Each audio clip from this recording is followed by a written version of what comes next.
Calculus BC, we are looking at lesson 3.2. So take a look at this review, really, of what we had seen yesterday, or I should say our last class, 3.1.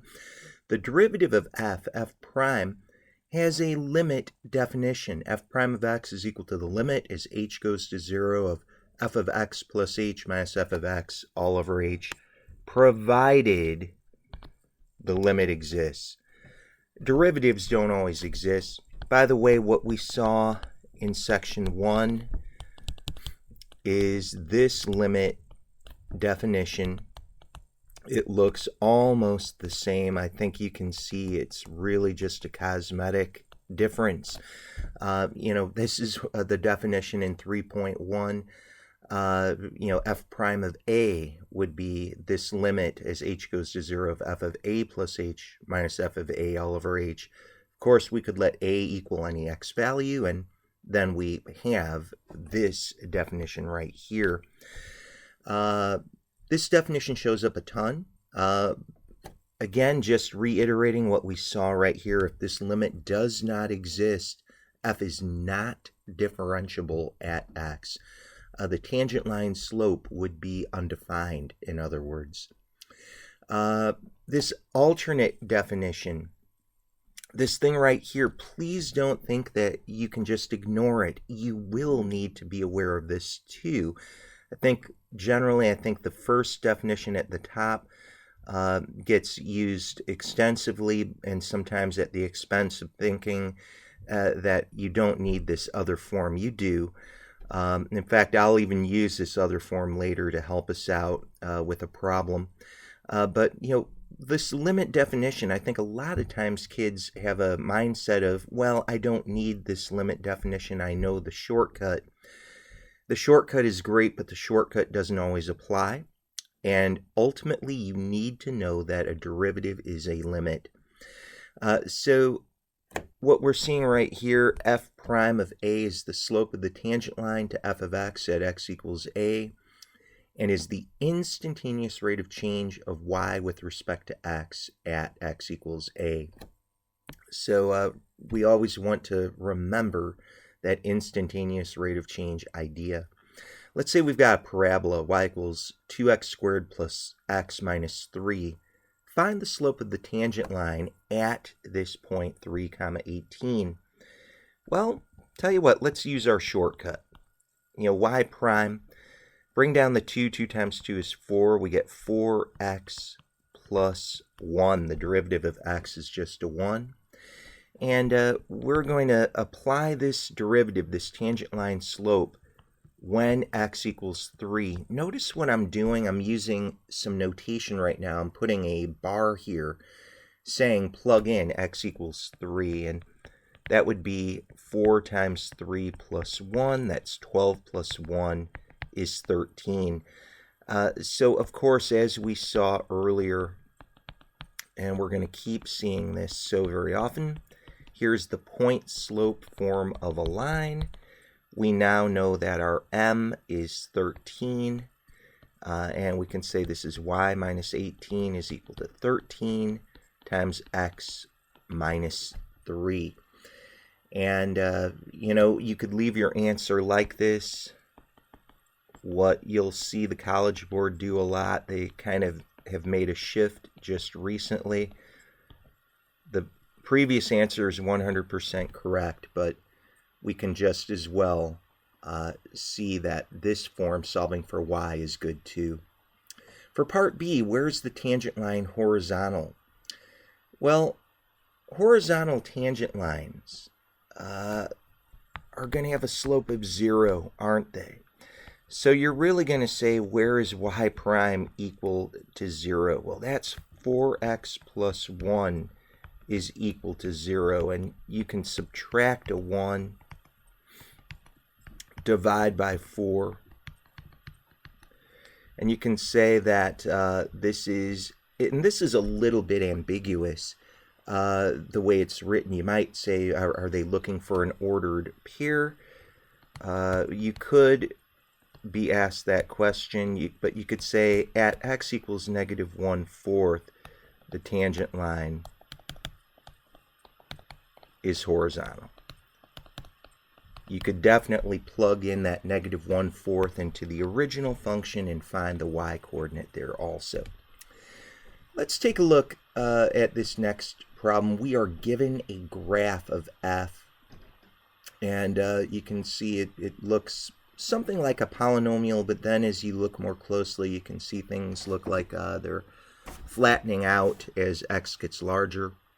But regardless of what type of graph this is, could we get a sketch for this derivative f prime? Well, remember what we know. F prime is the slope of the tangent line. So maybe the first thing that I'd really like to help you out with is to remember that horizontal tangent lines are going to play a huge role in this class. You could see we'd have a horizontal tangent line. It looks like we'd have that at 1 and at 2. And that's where your tangent line slope is 0. That means f prime of 1 would equal 0. F prime of 2 would also equal 0. But take a look as we are coming over here. You can see that a tangent line slope, clearly this would be positive. We don't know exactly what that is. But look, gradually it's going to still be positive, but get smaller and smaller until we get to 0.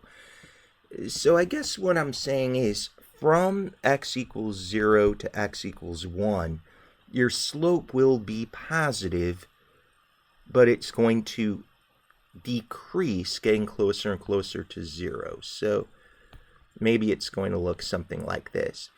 When we're going from 1 to 2, I think you can see that you're going to have negative tangent line slopes. But you're going to go from a 0 back to a 0. Maybe the steepest part would be right in between. That might be where, if this was a roof, this would be the most dangerous place to stand on, perhaps at 1.5. It's a negative slope, so our slope would be the largest it could be in a negative direction, somewhere in between, but then it gets flatter and it comes back to 0. So what we can do is more or less show this. Now, we don't know how low that goes. Sometimes kids will say, isn't it possible that really down here it should go all the way down, much, much further with a negative y direction? Right now we're not even going to worry about that. We're just giving a scaleless kind of an approach here. If you made it that way, I'd give you full credit. But then I guess what I want to show you is, look, you're going to have positive slope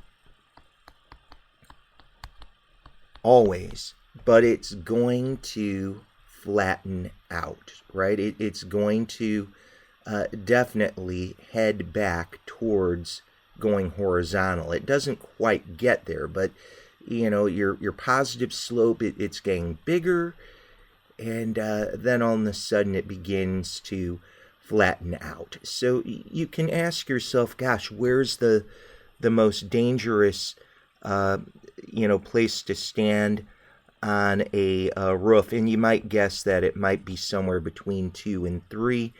So perhaps we're going to have this come up and then snake back down, coming over here. This would be a decent kind of a graph, showing that you still have positive slope somewhere in here between, and maybe you even would want to make it peak up a little bit higher and then come back down somewhere around there. Regardless, you just want to communicate the general shape. So let's take a look at example 2 real fast. We've got the absolute value of x. First thing I want you to notice is you're not going to have a shortcut rule. You wouldn't have learned in AMA, oh yeah, this is how we have the shortcut to take a derivative, much like we did with example 1 with the absolute value function. So the problem is the absolute value of x is actually a piecewise function. It's x if x is greater than or equal to 0. It's, be careful now, the opposite of x. Notice I'm not calling it negative x. It's the opposite of x if x is less than 0. I always tell this story because I think it's super important. When I was a high school student, this definition really, really troubled me. I looked at it and I said, that's stupid, that's clearly wrong. And here was my thinking. My thinking was the absolute value always is going to have an output of something that's positive or 0. And look at this. This is saying what comes out of the absolute value is something negative. And oh, that bothered me immensely. I saw my teacher put that up and I said, no way, no how. And maybe you've looked at that and maybe that's troubled you too. Here was my thinking. Look at this. You plug in the absolute value of -7. What do you get? Well, +7. Maybe you see what I'm saying. So here's what I want to point out. This definition that we put over here is in fact correct. Imagine that this is x, that x is -7.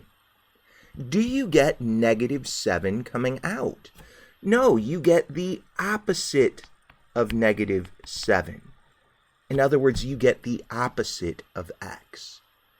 So I point this out only because I think this can be something that sometimes students gloss over. You really want to understand what it's saying. When x is negative, the absolute value of that value is going to be the opposite of that negative, which will in fact turn positive then. Okay? So this is the proper definition of the absolute value of x. By the way, we don't have a shortcut. You can think, what in the world can we do? Guys, I'll tell you what, we're going to go back to our limit definition. And tell you what, I'm going to use that other definition that maybe gets avoided a little bit. I think a lot of times kids will say, I don't know if I even need to know the f of x minus f of a all over x minus a definition of the limit. Yeah, I mean, you'll be taking an AP exam. They could force you to use that. They could write things out in that form, and you have to be comfortable with it. So the question is, can I find the f prime of 0? You're saying x goes to 0, and we'd have f of x minus f of 0 all over x minus 0. Now the thing of it is that f of 0, if you just come back up here, f of 0 is the absolute value of 0, which is 0. So ultimately, this is kind of a nice little consideration. You can say this is really f of x minus 0 all over x minus 0. You could say ultimately f prime of 0 is the limit as x goes to 0 of f of x all over x. But let's remember what f of x is defined to be. It's a piecewise function, isn't it? And to work out a limit, right now, if we just work this out, we'd get f of 0 is 0 over 0.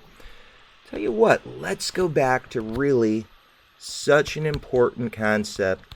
For a limit to exist, the right side limit must exist, the left side limit must exist, and they both must agree.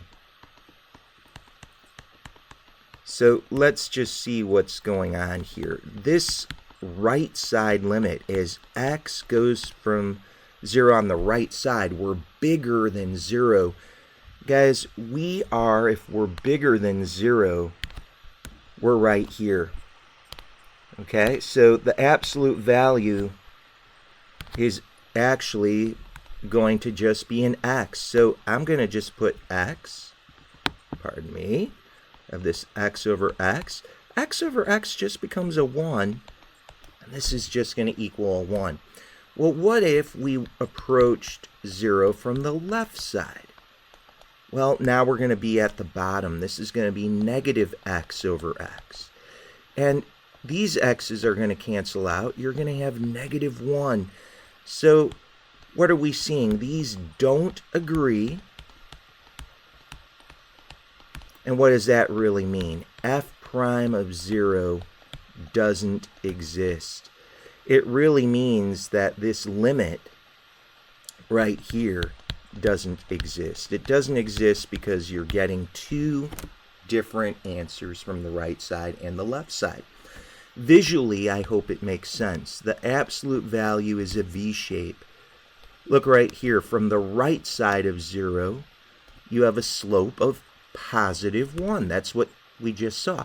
How about from the left side? If we're only looking at this left side, we'd see that we get a -1 tangent line slope. So we're seeing that this is a corner, and the tangent line slope from the right will not equal the tangent line slope from the left. We have to be very careful about that.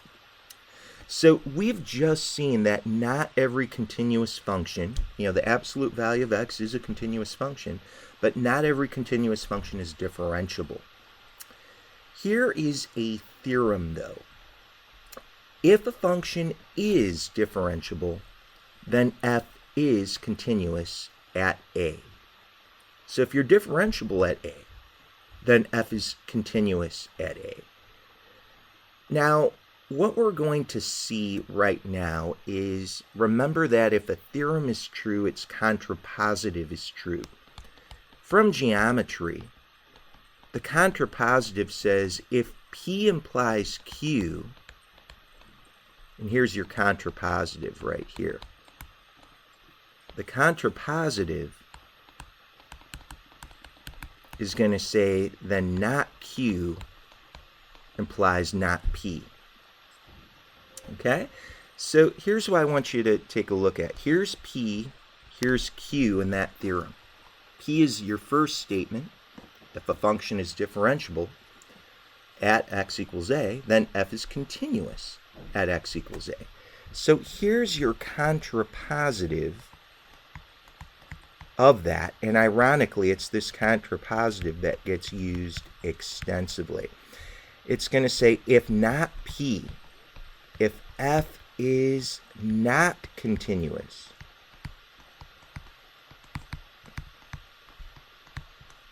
at x equals a, that's not Q, then not P, then f is not differentiable at x equals a. So super, super, super important theorem right here. This is the one that gets used more than the theorem up above. This is saying as soon as your function is not continuous, guys, at a given x value, immediately we may say that the function is not differentiable. If your function's not continuous, there's no way that you can talk about a tangent line slope existing and agreeing on the right side and the left side. So here's really this definition of what it means to be differentiable. We need to go back to the limit, don't we? And f is differentiable on a closed interval from a to b. It means that f is differentiable everywhere on the interior of a to b. And then look at this, from this left endpoint, take a look at a number line for a second. Here's a and here's b. If you're approaching a only from the right, you can only be bigger. We're going to have this limit as h goes to 0 from the right side of f of a plus h minus f of a all over h. That would have to exist. And then look at it as we're approaching b. Here we'd have b. We could only approach it from the left.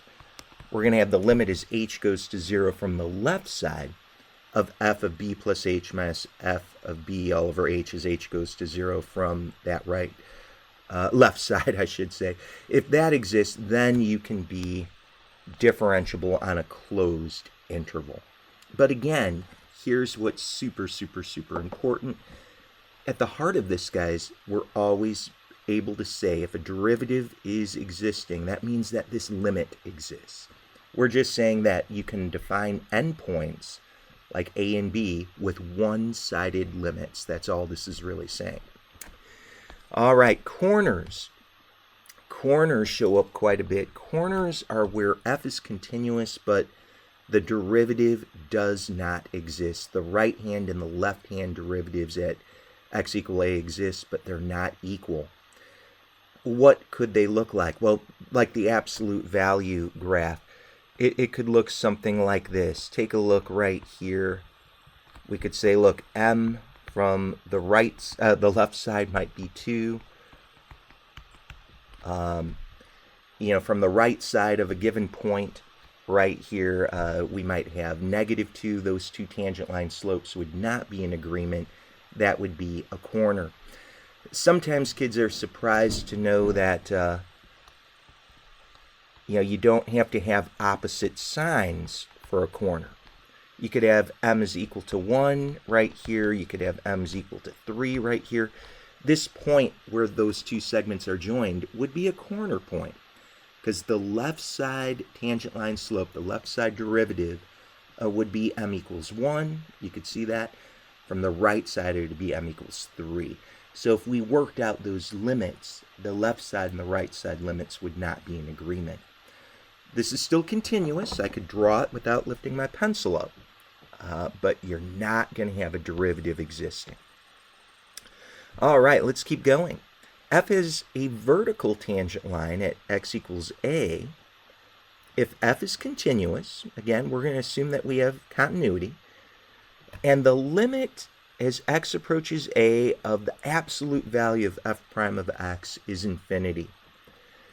So it's possible that you could even get different signs of infinity as you approach from the right and the left. We'll see that soon as a follow-up question. That's why we have absolute value here. But you're going to see at the end of the day, put absolute value around that derivative. As x approaches a, you'll get positive infinity. So here's an example. It says, given f of x is equal to x minus 2 inside the square root, find f prime of x and find the domain. Well, great review. We're going to be able to sneak in a little something here. Very soon we're getting into the chain rule, one of the most important lessons of the year. Let's just remember the chain rule right here. We can use a shortcut. Of course, you could use the limit definition as well, but I want to speed this up. Derivative of the outside with the chain rule, I hope you remember that. Bring down a 1/2. Subtract a 1, you'll get -1/2. And then you need the derivative of the inside. What's the derivative of x minus 2? Well, that's just a 1. So we could say f prime of x is equal to a 1. Down here's a 2. And this -1/2, guys, that's going to bring that x minus 2 down. But remember, a 1/2 power is really a square root. So we found f prime of x. We want to find its domain. Now, guys, the domain, I want to point out that really we have to pay attention to the fact that x minus 2 must be greater than 0. It's inside of a square root, so I can't have negative values inside of the square root. I can't even allow it to equal 0 because then I'd divide by 0. So our domain, the only place where I could find derivatives would be x values greater than 2. That's really what that's saying. Now look, a graph, real quickly, if we were to graph, by the way, if you were to graph radical x, of course, I hope you remember it would look something like this. That x minus 2 is going to shift the graph 2 steps to the right. So it's going to look something like that. So that domain is coming into play. Guys, please understand that even at x equals 2, you could see what's happening. We'd be approaching a vertical tangent line. So we'd have to not include the 2 we can't find a tangent line slope at x equals 2. Let's take a look. We're almost done. We're wrapping up this lesson.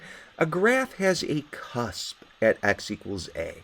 A graph has a cusp if, here we go again, f is continuous at x equals a, and f prime of x goes to infinity, as x approaches a from one side, and f prime of x approaches negative infinity as x approaches a from the other side. What does a cusp look like? Well, maybe you remember drawing seagulls back in kindergarten and elementary school. A cusp is going to look something like these little birds, these little seagulls right here, right? And of course, you could also draw, one upside down. You could draw something that looks like this, like that. It's like an upside down seagull, right? So this is the definition of a cusp. You're continuous. You can draw it without lifting your pencil up. And we'll talk more about the official definition of continuity again soon enough. But that's the quick, easy definition. You could draw it without lifting your pencil up. It's not a pure mathematical definition, of course. But take a look. If you were to take a look at, say, the left side of this little cusp point right here, you've got negative slope, and the closer you get down here, it's going to go to negative infinity. You're looking on the right side, that's positive infinity where you're headed. Positive slopes, you get closer and closer. And look, over here for this other one, positive slope, but as we get closer and closer to this cusp, we're going to be going to a vertical tangent line. It's going to be going to positive infinity. Look over here from the right side, you've got negative slope, but as you get closer and closer to that cusp point on the right side, that would be going to negative infinity. Different signs of infinities, you'll always see that seagull shape. One other thing that's super important, every cusp has a vertical tangent line by definition. And that's what I was talking about earlier. The vertical tangent line says that, look, as you take the limit as x approaching that x value where your cusp is, from the right side or the left side, you can see you're going to be getting different signs of infinity, but the absolute value guarantees that at the end, we would have agreement going to positive infinity. So every cusp will have a vertical tangent line. Let's take a look real quickly at this example. F of x equals 1 plus x to the 4/5. Does f prime of 0 exist? Well, let's check it out. Here's f prime of x. Look at this. We'll have 4/5, right? And we'll have subtracting a 1. 4/5 minus 1. Well, that's 4/5 minus 5/5. That would be negative 1/5. And we could say, well, here's f prime of x would equal, well, that's 4 all over 5. Here's x to the 1/5. Another way we could look at it, you don't have to look at it this way, but maybe this is important. A 1/5 power is really a 5th root, isn't it? So f prime of 0, I hope you can see very quickly, doesn't exist. You plug in a 0 there, you're dividing by 0. So now maybe the big question is, what's going on? Do we have a cusp? So let's take a look here. What if we took a limit as x approached 0 from the right of f prime of x? Let's take a look as x approaches 0 from the left of f prime of x, and let's see what we get. Obviously, in either scenario, we have this. So take a look at this. Remember what's happening with this limit. I can't stress it enough. We are not really equaling 0. We're getting close, and super close, as unbelievably close as we could to 0.